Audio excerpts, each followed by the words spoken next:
تفكرت يوما بمعنى الصديق وأرسلت طرفي بفكر عميق ترى ما سيرسو عليه اختياري وماذا سيغدو كظل رفيقي.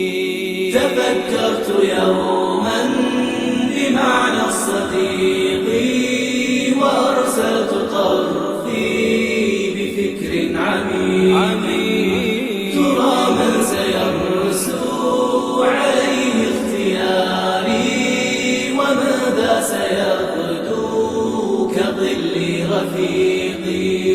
وقالوا سيضنيك بحث دقيق فجهزت نفسي لبحث الدقيق.